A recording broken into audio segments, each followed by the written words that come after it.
we're moving towards a penultimate panel discussion. And this one focuses on sustainability and climate change. Again, we have a prolific panel of speakers gathered for you. Let me first invite Mr. Amir Shehzad. Amir Saab is currently serving as Executive Director, Unity Foods. He has an extensive career spanning over 30 years, where he has proved himself to be a result-oriented leader renowned for his exceptional performance in dynamic and rapidly evolving organizations. He has served in senior leadership positions in institutions such as National Bank, UBL, and Askari Bank. He is an alumnus of Cornell and Arizona State Universities. Thank you very much, Amir Saab.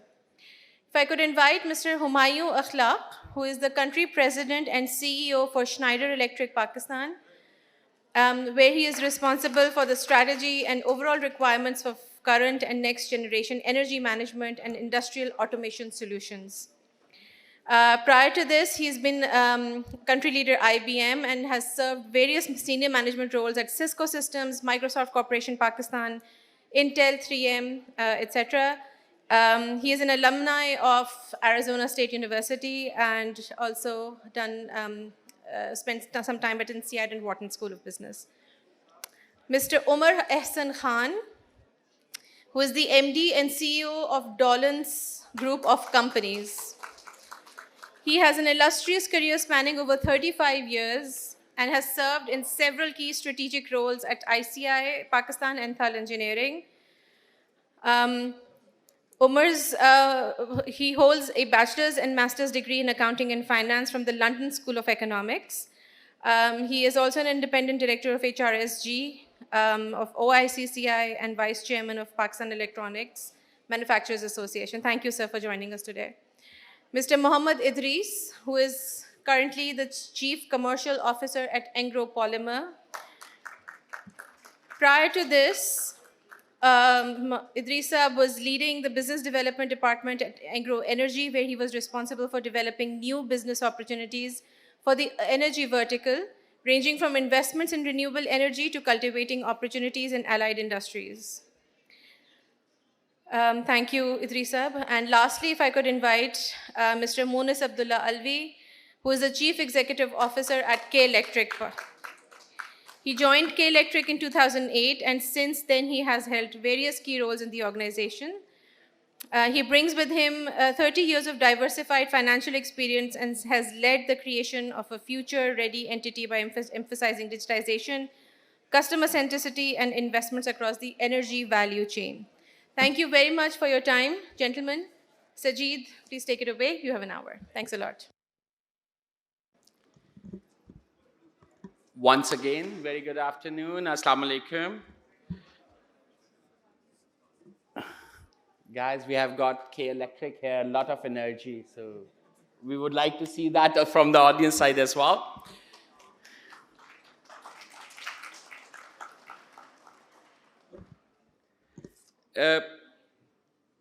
When we talk about the climate and the sustainability, it has got a different meaning for different industries and it has got a very different priorities.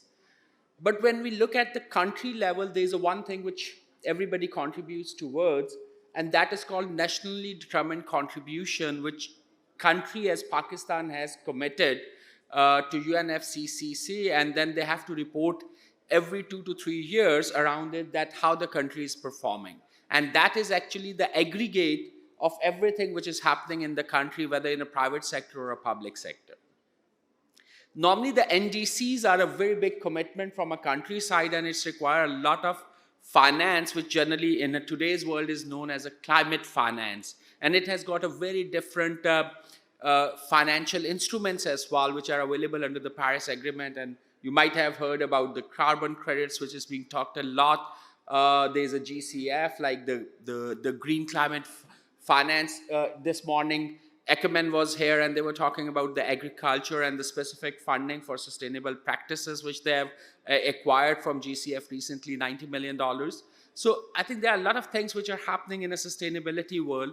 It's not only the environment. Environment is one of a major urgency for sure, and that's what we need to address. But there are other pieces like what Umar Saba is also working on, the ESG as a comprehensive stuff. So it's the environment, social, and the governance. That's a comprehensive thing which we will be talking about. Definitely, we will start with what are the key practices, challenges we are looking at. And I would encourage the audience to do have some questions, because this is not very usual that we get such a leaders on the stage and they can help you to really address some of the concern or a how-to part, that where to start. It's a good conversation, but most of the time when it gets to how-to part, that become a little blur, and sometimes that become very, very different in terms of execution side. So this is an opportunity to talk about it. Idrees, I'll start with you, the packaging, one of a key area, polymer. How you are working towards that, and the carbon footprint of the polymer, what kind of policies and the procedure you have also implemented, how you are really managing your value chain, how you are taking it forward.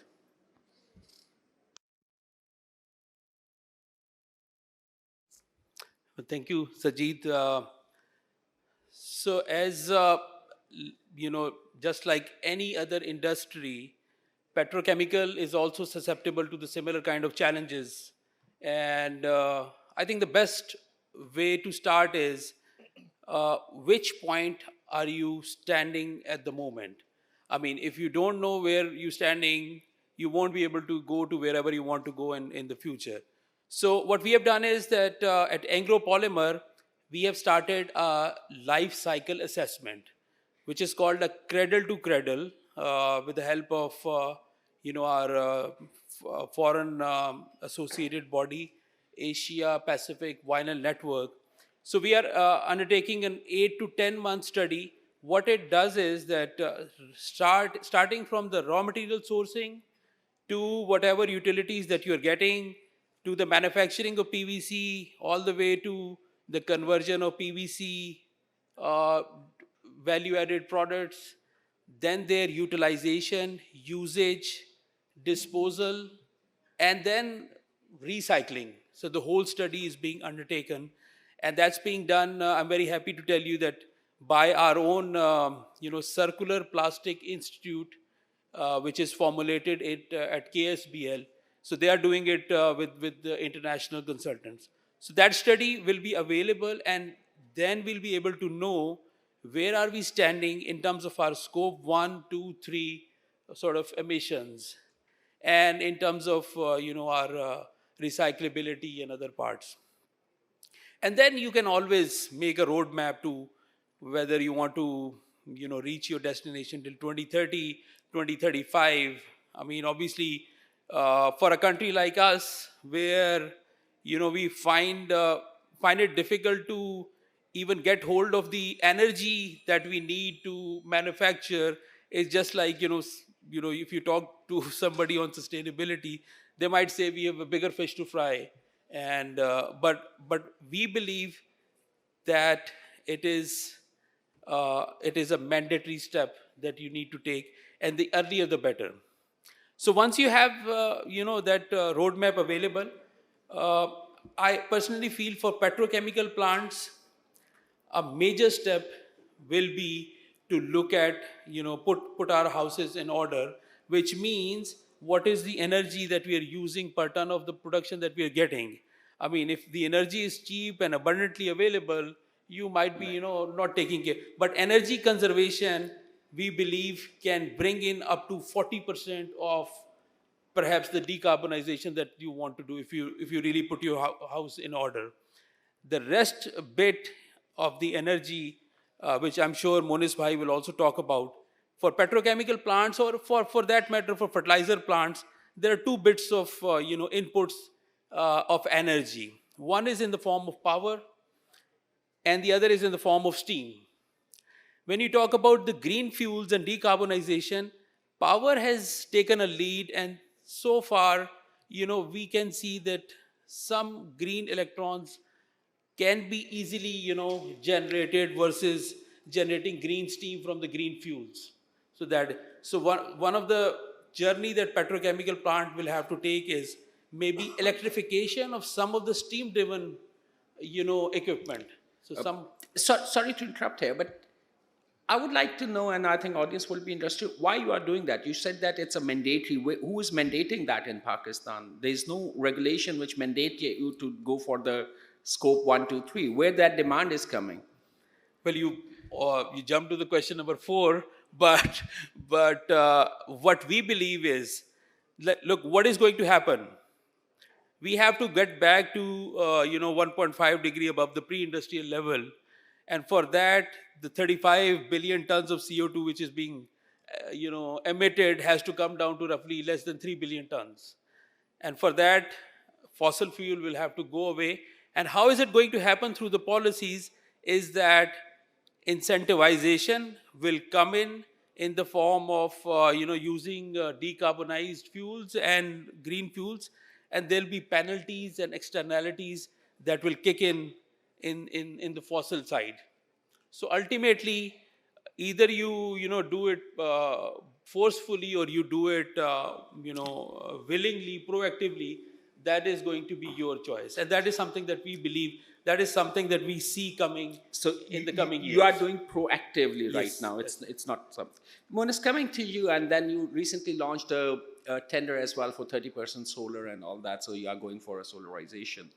How you see the regulation? Because NDCs Pakistan, they are very, very clear, and their very key focus is on the renewable energy side, and there's a certain demand which keep coming back. So how you as a K Electric is looking forward, and what's the driving force? Because right now, again, there's no regulation in Pakistan which might drive it. There's a demand coming from different sectors, but like EU or US or APAC or ASEAN, they have got a very, or China for that matter, or now recently KSA, they have got a very specific regulation implemented which is driving the change. In Pakistan, still there is a fear of regulation, but there is no regulation yet. So what's motivating K Electric to keep investing in the renewable one? It's a contractual obligation, it's a regulatory regime. What's driving it? Bismillah, my name is Sajjeed.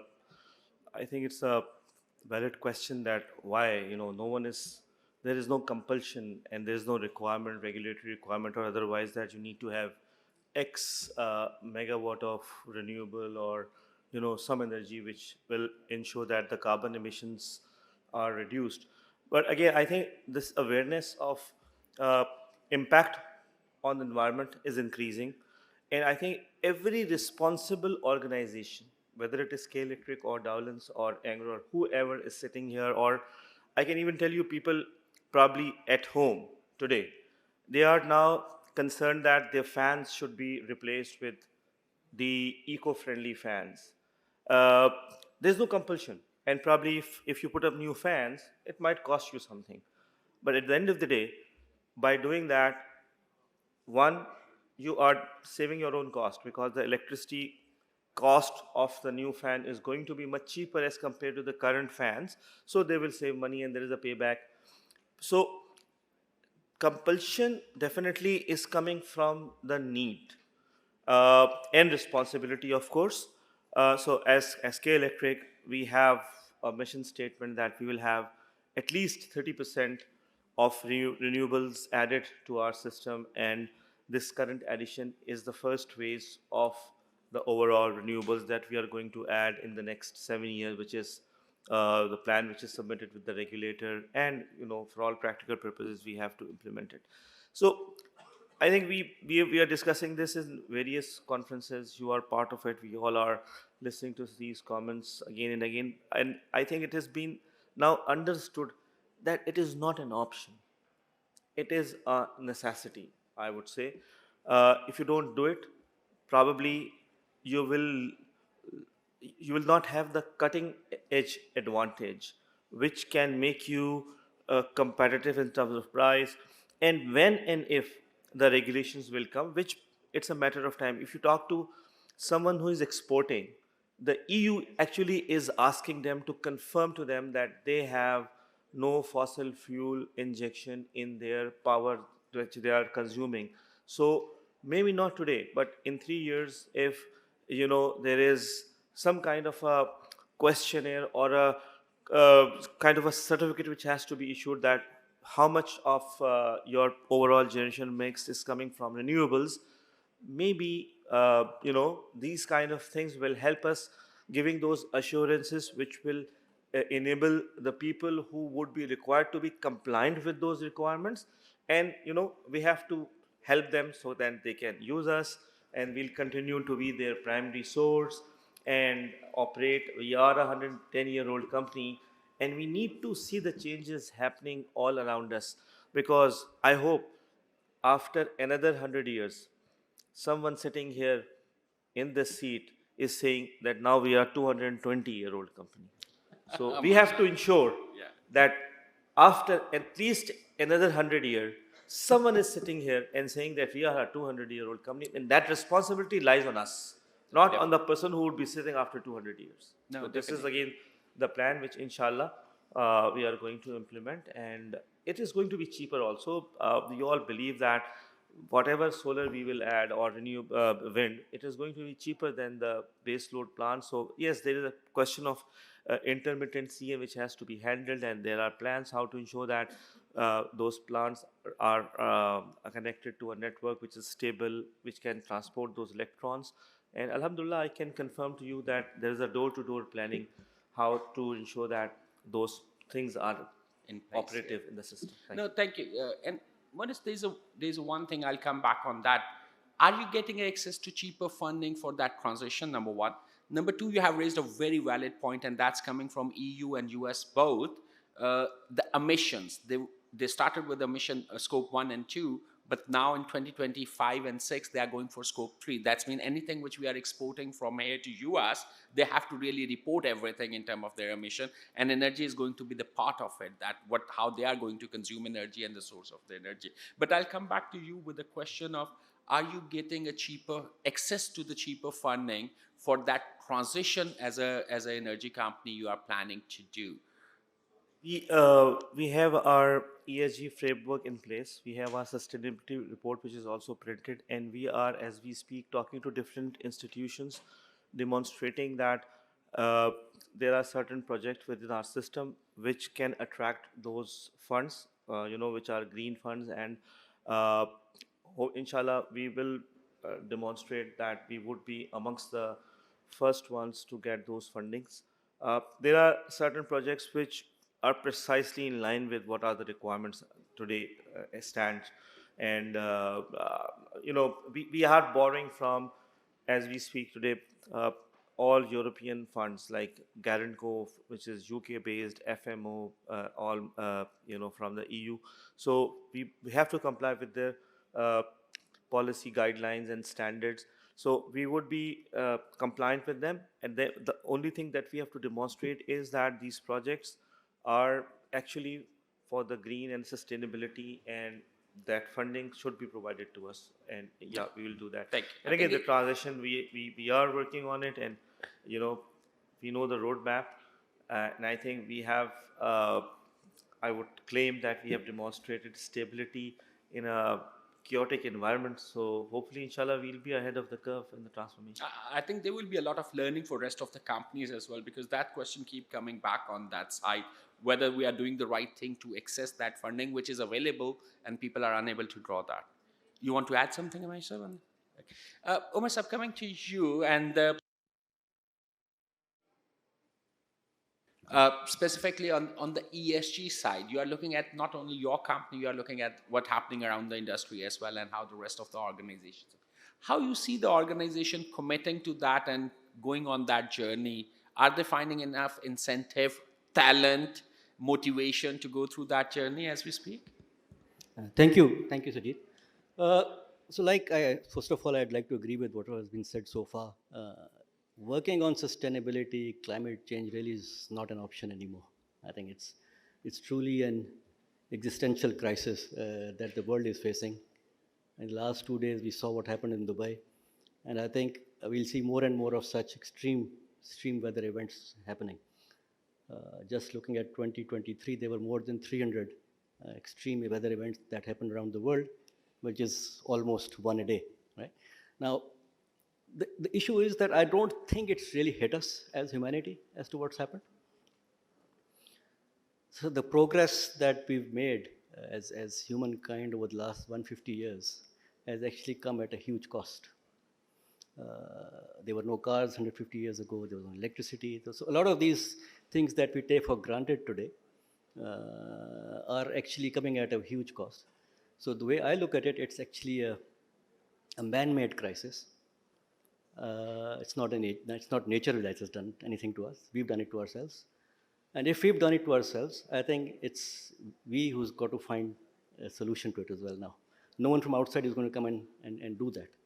And this is where the real problem starts. And I think unless everyone and all corporates, if we sort of limit our conversation to the corporates, start thinking beyond profit, because a lot of times the question that comes is there a business case to it? My point is that if there is no business in a few years from now, what business case are you looking for? So really we need to start thinking beyond profit for now and really come up with solutions which will work. Now fine, and you talked about ESG, so it's a buzzword, everyone seems to be talking about it. But unfortunately, when I look at and when I interact with a lot of companies locally, there's a lot of greenwashing going on as well. While we commit to numbers, we talk about very interesting numbers of what we're going to be doing, but one doesn't really understand how those commitments that we're making are actually going to be understood and monitored. And a lot of times you don't even understand the true carbon footprint that we're generating. A lot of conversations that I become a part of are mostly focusing on scope 1 and 2, which is the direct emissions. We forget about the scope 3. So now if I sort of circle into my own industry, for us, 98% of our emissions is scope 3. And of that 98%, almost 70% is from the product in use. Now what do I do about that, right? It's a paradoxical industry. As climate change happens, more and more air conditioners, for example, are going to be sold. Right now, in the world, there are about 2 billion air conditioners that have been installed. By 2050, this number is expected to go up to about 6 billion. In Pakistan, if you talk about Pakistan, air conditioners have a penetration of only around 12%. Now, with economic prosperity and a climate crisis, these numbers are going to go up, right? So no matter what I do, we can come up with the most efficient air conditioner. When these numbers start going up, and the way they will, it's going to be a big problem, right? So what I'm trying to say here is that, fine, unless we really understand our indirect, which is scope 3, there's really no hope for many major improvements to become. For us, when I look at it, scope 1 and 2 is a piece of cake. We installed our solar panels, we are looking at plastic recycling, we put in our RO plant, so all the water that goes out of our factory goes to an RO plant. So all those things have been done. So those are the easy bits, and we have a plan in place. So avoiding greenwashing requires that there needs to be some form of third-party validation to ensure that whatever companies are saying is actually being validated and is actually happening. So we chose to become parts of the Science-Based Targets Initiative, SBTI. And when I look at the list, I don't see any local company in there. There are multinationals operating in Pakistan which are members. There's only 3,700 companies which have committed to those targets, and only 2,500 are committing to a net zero, right? So these numbers are too low given the scale of the problem. And what really is needed is a lot of research now, R&D. There's a lot of collaboration required across supply chains. And unless that collaboration happens across the entire ecosystem and supply chains, unless there's a lot of R&D going on, I don't see this ever happening. So for us, for example, we changed our entire business purpose from being a lifestyle product supplier. So we had a number of these things that we were helping people progress in their lives. So we moved from whatever it was to progress today, preserve tomorrow. Now that's got no profit built in there, right? Now what that means is, while we'll continue to help people progress, but we're going to make sure that whatever products they buy from us, at least they'll have the assurance that this is going to be the least impactful on environment. But the important thing is R&D. I think that's where I think a lot of organizations need to make a lot of investment. We've done that. We've in the last 5-6 years, we've invested millions of dollars into setting up our own R&D centers in Pakistan. We've got about 100 engineers purely working on R&D, trying to understand what needs to be done going forward. Our products are already very efficient in terms of energy. So if you look at refrigerators or air conditioners compared to 7-8 years ago, today they're using 50% less energy. But that doesn't solve the problem. Like I said, the numbers are going to go up much faster. So I think where R&D becomes important for industries like us and in the engineering space particularly, and in other industries as well, is because I think we have to think outside the box now. Our whatever solutions we've had in the past are not going to work. We need to come up with totally new technologies, new ways of looking at things. And when I speak to my own team, I don't tell them think outside the box. I tell them burn the box. There shouldn't be a box, because if there's a box, you'll jump right back in very, very quickly. So I think, to my mind, to summarize what I'm trying to say is that I think there's a lot of collaboration that's required.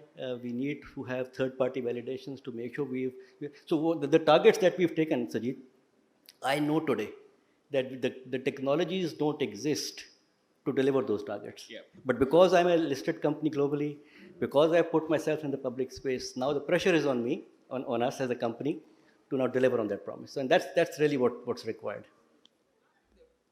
Like I earlier mentioned, that this is the time, and we were doing that in a previous session, this is the time to go for the bold commitment and then make it happen. We don't know the solution right now, but we know that the collective effort to that common goal will help us to do that. But collaboration, like you mentioned, R&D, that's something which will help us to do that. But it will start with that bold commitment which we will make. Now, myself, coming to you, and energy is one of a key area which we keep talking about, and you provide the solution to manage that, right?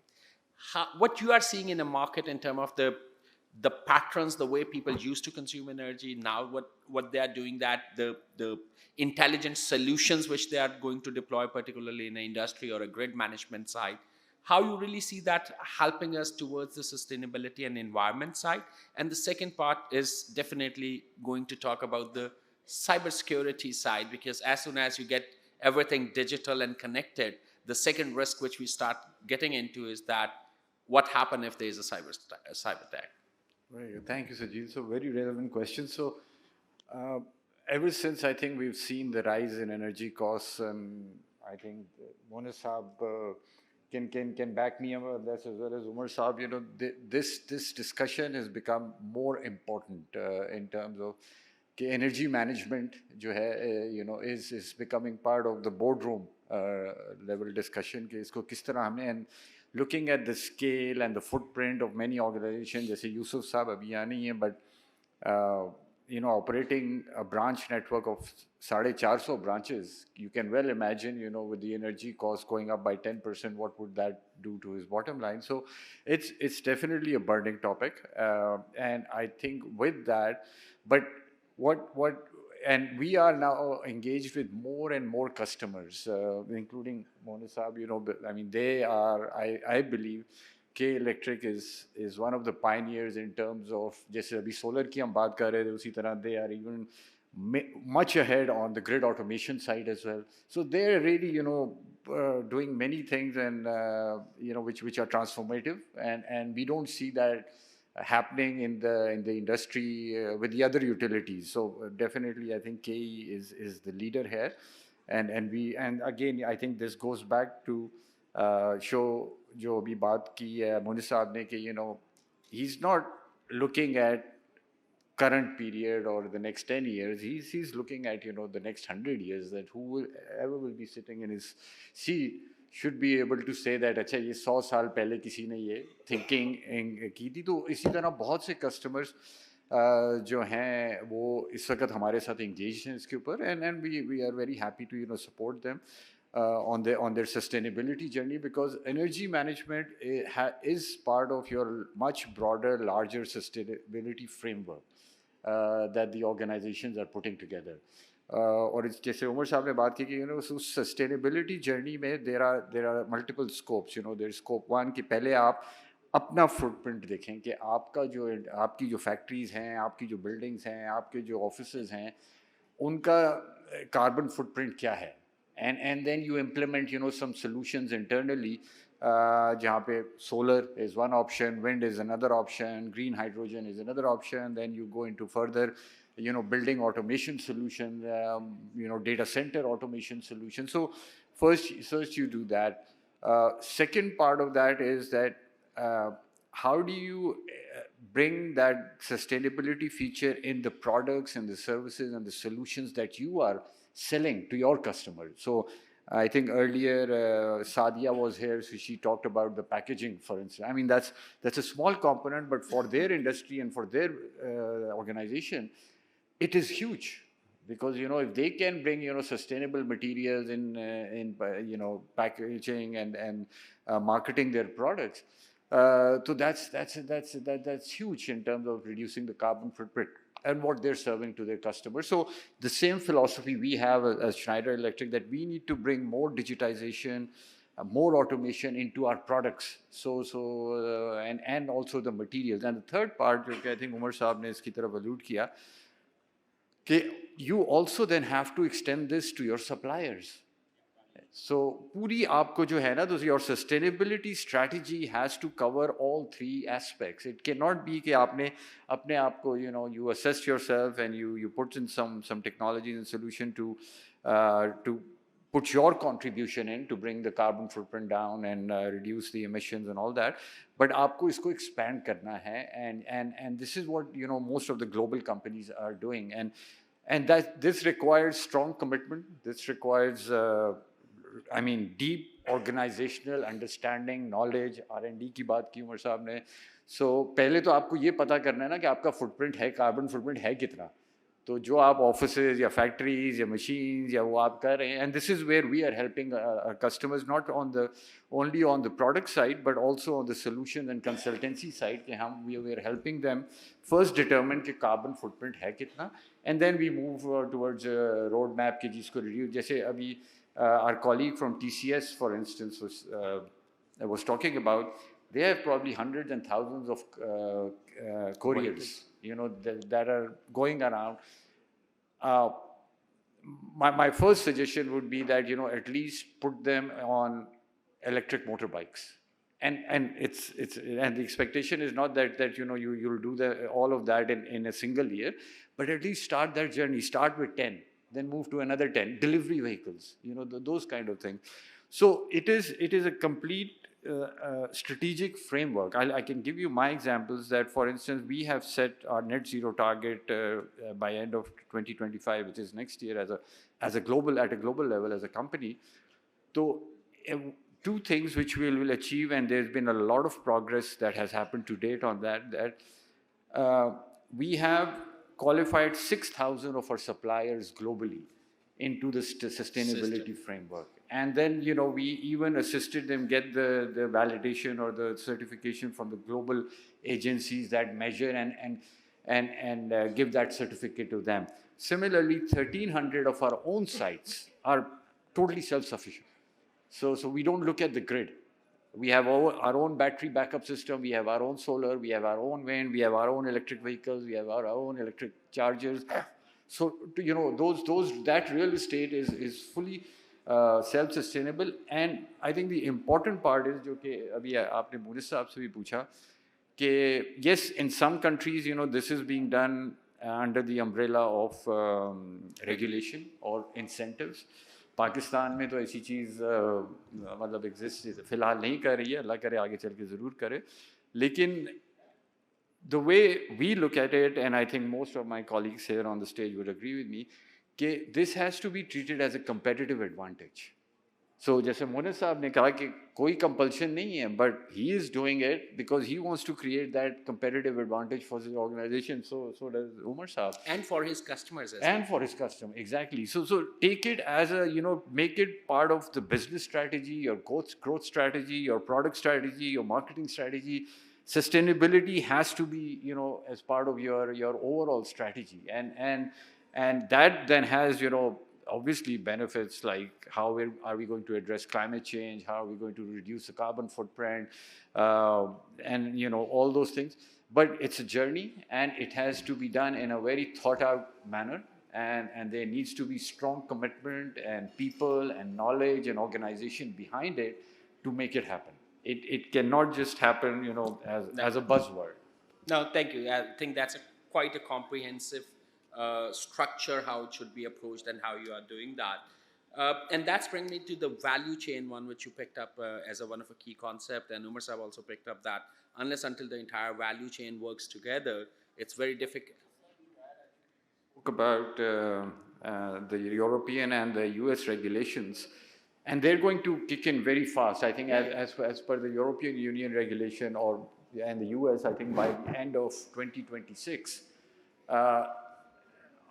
any business exporting into those territories, if they do not meet the sustainability framework, they will not be given entry. And even in this recent GSP Plus, which has been renewed by the European Union last year, I believe, they have put the sustainability clause in that. And many of our export-oriented customers are now engaging us on that discussion कि जी बताएं आप क्या consultancy दे सकते हैं, क्या products दे सकते हैं, because they have to meet. So when I talked about business competitive advantage, those who do not meet will not get access to those markets. Definitely.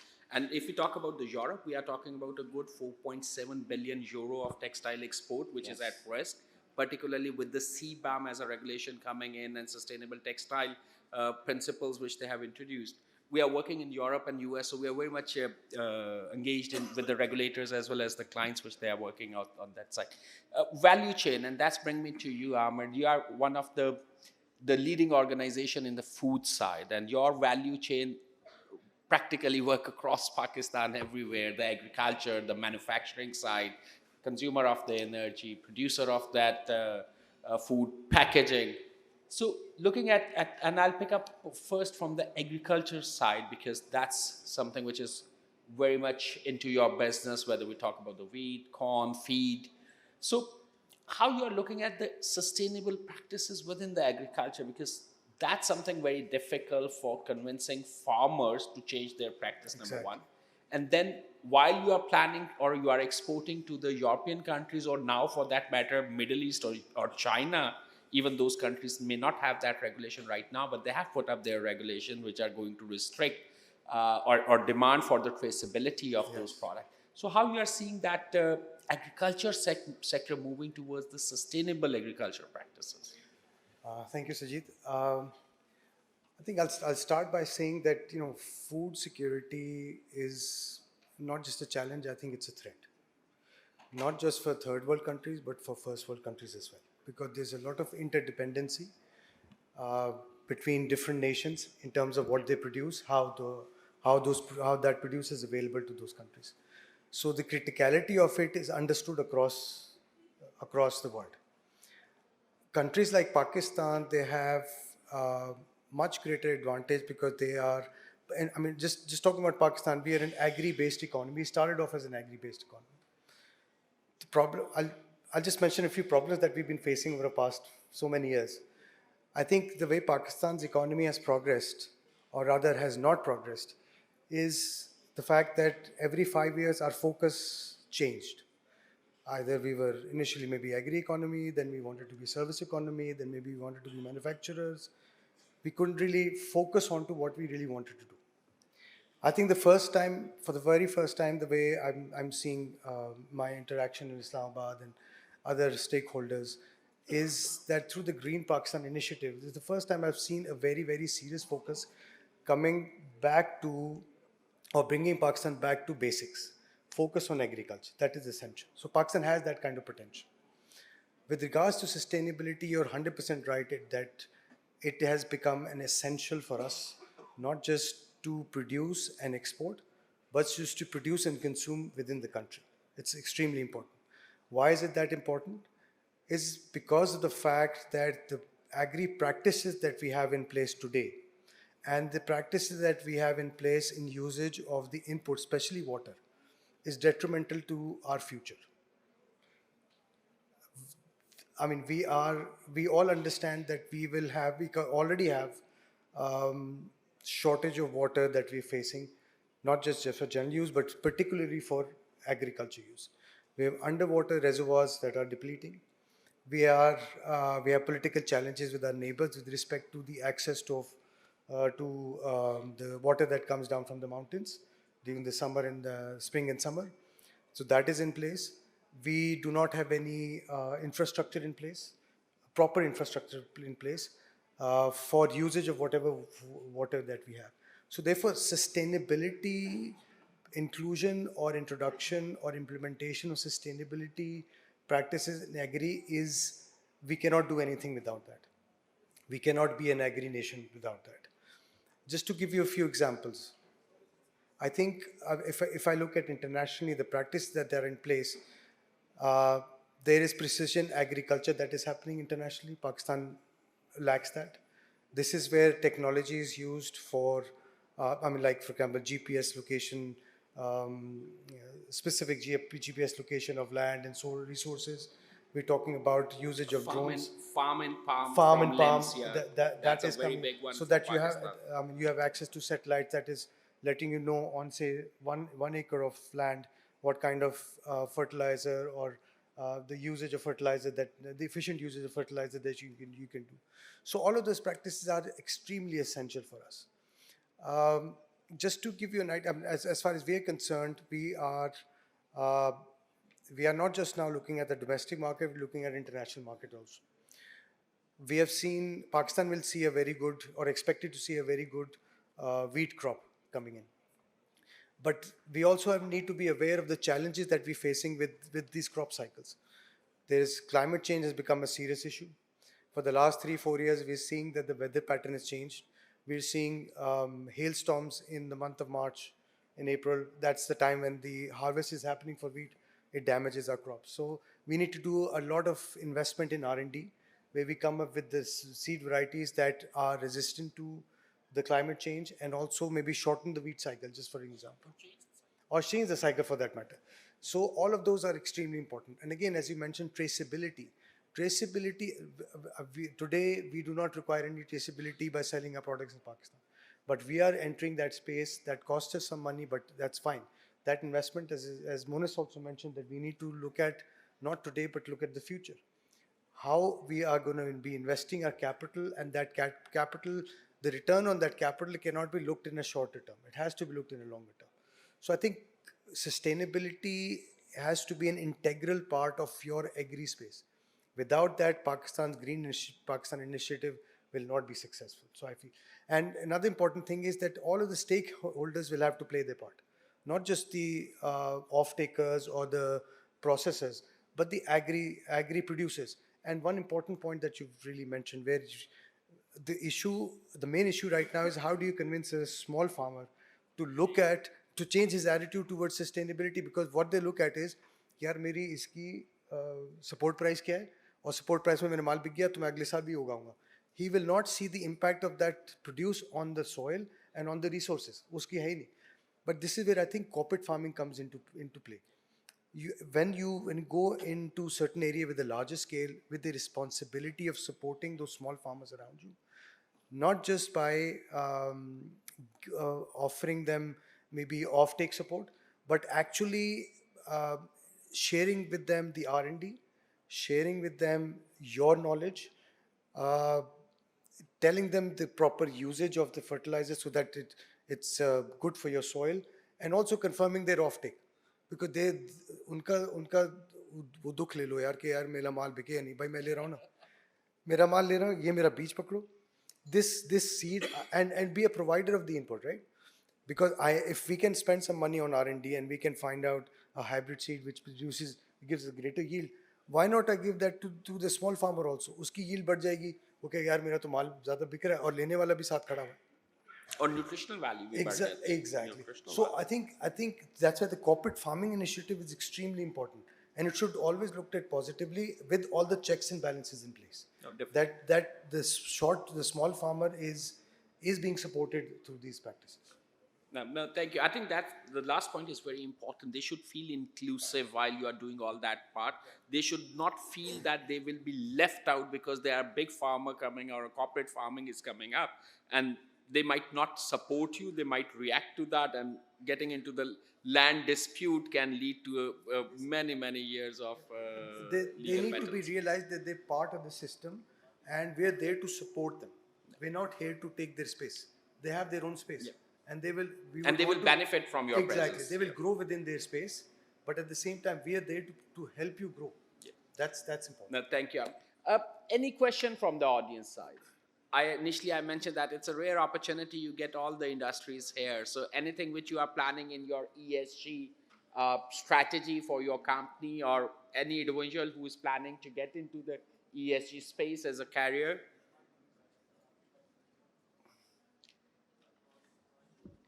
Guys, it's an important area, and if you are not planning on that, and particularly if your organizations are not planning on that, so there is some risk you are running. So be aware of that.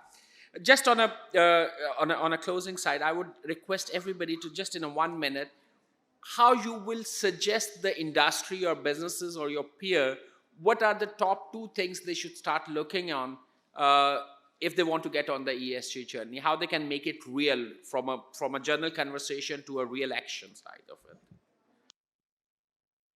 So, I want to tell businesses, if you are selling furniture, you should have a strategy to put up more trees.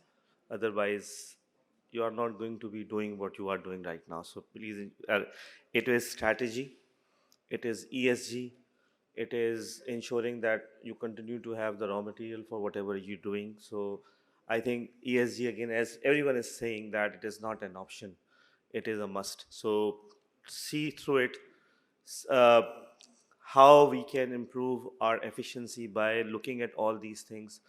Uh, and again, the second thing is, which we talked about a little bit in terms of digitalization.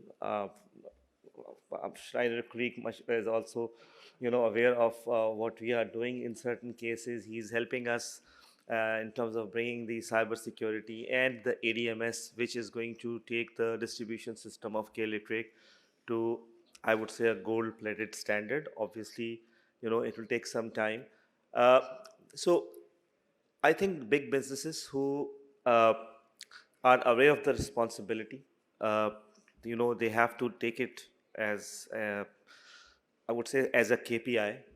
And मैं उसमें छोटी सी एक चीज़ कहूँगा जो हमने शुरू की थी, and I'm so happy today that we reduce the size of the bill. अगर आप लोग को याद होगा, हमने we started with छोटा बिल हरा कदम. इस वक्त पाकिस्तान में सारी यूटिलिटीज़ का बिल छोटा हो गया. Every utility in this country, including SSGC. So, Alhamdulillah, KE started it. अब आप imagine करें A3 size paper, A4 size paper to A3. Our calculations told us that we would save 8,000 trees. Now imagine that is being done in the entire country. So this responsibility lies on people who, who have to be better than, a lot of people. And the reason they are is because they have given this task of leading these organizations. So it's not definitely me. There is a team who came up with that idea. But all the people sitting in this room, I'm sure they are smarter than myself, and then can come up with those ideas जिससे कि उनका business sustainable होगा, लोगों को फ़ायदा होगा, और environment को फ़ायदा होगा. So this is what I can say. I hope I have not crossed 1 minute by a lot of time. Thanks. Idrees. When we look at the energy scenario, I think 2 words are very important for us at this point in time, is indigenization, and the second thing is sustainability. So people might say, you can't talk about indigenization because currently the only energy resource that we have is in the form of charcoal or so. But I take it as indigenization is like, you should be standing on your toes, and sustainability is like sticking your neck out, and both are very important at this point in time.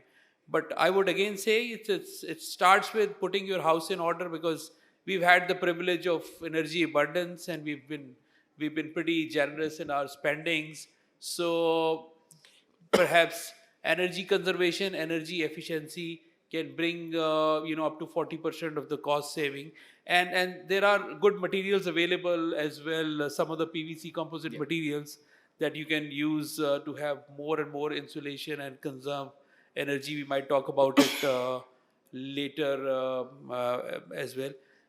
But again, we don't have to wait for the externalities to kick in, because that is going to be too late for us to respond to that. And difficult to respond as well. And if that difficult to happens, respond yeah. to it. Difficult to respond So once you get it. see where are you standing at the moment? What is the direction you want to take, and just Yeah, do that. Take your first step. Yeah. Thank you.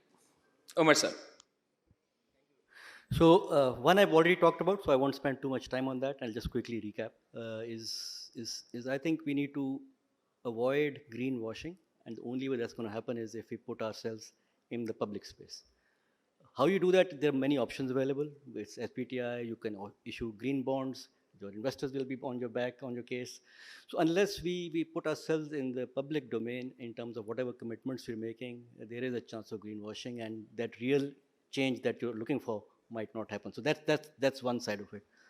The other, I think, something we're doing, something Kay is already doing, is to create awareness. I think corporates need to now start allocating part of their budgets to creating awareness to their consumers, to the public at large, in terms of what it is that they can do on a personal level, because I think this, like I said, the existential crisis impacts all the 7 to 8 billion people in the world. It's not just about the few companies, it's about everyone. And therefore, unless we really understand, so I'll just give you a small example just to illustrate the point I'm making. If I were to take a show of hands, most people will say they don't switch off the television from the power supply when they switch it off, or they don't switch off the air conditioner from the power supply. But every product that you're leaving on is still consuming energy, anywhere between 5 to 10 watts, which means 50 to 100 units of energy per year is being utilized, even if you don't switch it on the entire year. Now these are real numbers, right? And if you start adding them, and if you multiply what I've just said with the 2 billion air conditioners that are there in the world, just imagine the number that comes out, right? So I think it's important that we've started a campaign called Building Better Habits at Home. We've allocated part of our budget to creating those awarenesses. And those campaigns don't even have our name in there. Kay is already doing some very good work on that. They've sort of used the digital media very effectively in telling people how to measure their energy usage and how it can be improved.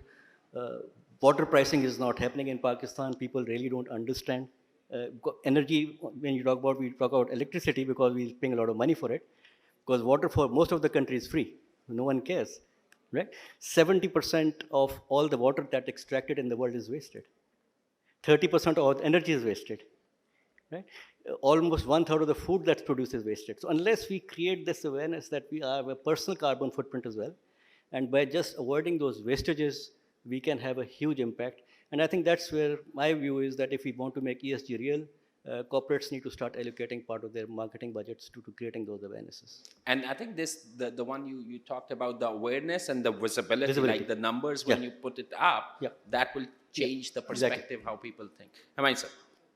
Things I would emphasize. One, I think agreeing with all the colleagues here, that make sustainability as part of your strategy framework. Like I said, you talk about new product development, marketing, sales, and all of that. I think strategy in that framework, sustainability needs to be at the with the right relevance, the main part of the framework. Just to give you an example, and this is where again I would compliment Moonis and his team. We've been servicing them for almost 3 decades now, and the breakers that we provided them for their substation panels were gas-enabled breakers. And now with the new regulation, that is going to be put stop at the production level from 26, because most of the factories are in Europe or in the US. So we are already working with their team, and they have exactly, I can name about 8,300 panels that would need to be replaced. Because there'll be no support, there'll be no replacement, there'll be no warranty for that. So they've started that journey, and today, because it takes time and it takes money. Nobody has, a bank kitty lying that, okay, today I'll just change everything. Everybody needs, it's a business, like ours is a business as well. So sustainability, start thinking about it. Small or big, doesn't matter. But it will take time. It's a journey. It's not going to happen overnight. It's going to take decades, to reach that. And second is my humble request to the government that please take climate change and sustainability as a serious topic.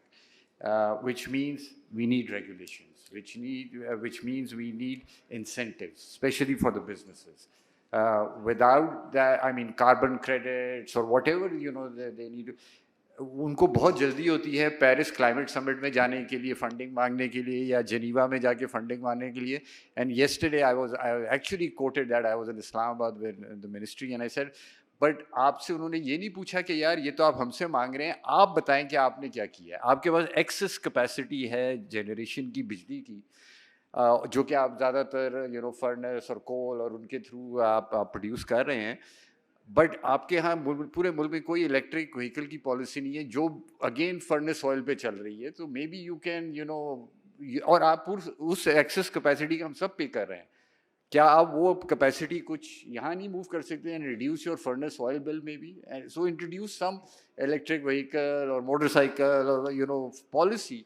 So that would be my ask, that at some stage the government, other than asking for funding and the lip service, they really need to put their skin in this game. That what effectively are they doing to help the businesses? Because right now abhi to business सारा खर्चा खुद ही कर रहे हैं for one reason or the other, but it needs to be catalyzed. Yeah. By the way, there are governments who are doing that, not Pakistan. Belize, Brampton City, South Omo in Africa. They have literally capitalizing on bringing the public-private partnership to attract FDIs for their NDCs. Absolutely. So that's how they have really created those financial instruments. So I think those are the cases which already exist out there. And even Belize has done their swap of debt with nature. So they will keep investing in a nature and their debt need to be waived off, right? So these are the kind of things and the instruments which already exist out there. Amir, final comments from your side. Just quickly, I think I'll summarize what everybody said. I think ESG responsibility is not an option anymore. It's a necessity. It's a necessity for every business, for every sector, every individual. And it is also important that it cannot be taken as a competition. It has to be collaboration. Everyone has to collaborate. Humayun just mentioned कि government को policies देनी है, हम लोग को make sure करना है कि हम उनको assist करें कि उसकी implement कैसे करें, या give them feedback what is the best way to, what kind of policy we need to place. And for example, us, we would like to, on the agri side, we'd like to see sustainable power introduction into agri space. That's where KE can come in. And so we are all collaborators. We are all together into this, and we have to get together. We have to understand that for the ESG responsibility, which is a necessity, we might have to give up a part of our bottom line, but we need to make sure that it is sustainable, and not just our children, but our children's children are living in the same environment that we lived in our childhood. Not today, but in our childhood. So that's what we need to look at. Now, thank you, Amir, and thank you everyone for your contribution. I think the key message, do it and do it now. Right? Pakistan nazuk mode pe hai. Do it and do it now. So guys, climate is a very important subject. At least the awareness is a starting point. So if you are not contributing right now, you are not responsible to do anything right now, given your role or age or where you are, but start understanding it. It has an impact on you and you have an impact on the climate. So do it and do it now. That's the key message. Thank you guys. Thank you very much. Thank you very much. To present our token of appreciation, if I could invite Mr. Talib S. Kareem, President, MA Management Association of Pakistan, and Mr. Waqarul Islam, if you could join us on stage.